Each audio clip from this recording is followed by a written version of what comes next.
सोलापूर येथील उद्योजक आणि MK फाउंडेशनचे संस्थापक अध्यक्ष महादेव कोगनूर यांच्या संयुक्त विद्यमाने सोलापूर व आसपासच्या शेतकऱ्यांसाठी आधुनिक शेती तसेच जैविक शेतीबाबत शेतकरी मार्गदर्शक मेळावा भरवण्यात आला होता।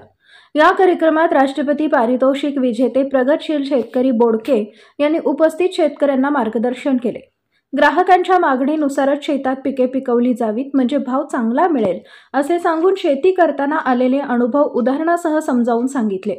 MK फाउंडेशनचे संस्थापक महादेव कोगनूर यांनी सर्वांचे स्वागत केले। समाज हितासाठी MK फाउंडेशन नेहमीच तत्पर असतात असे कौतुक देखील बोडके यांनी केले। या शेतकरी मेळाव्यात परिसरातील शेतकरी मोठ्या संख्येने उपस्थित होते। सोलापूर शहर प्रतिनिधी जगदीश कोरीमठ, शिवशाही न्यूज, सोलापूर।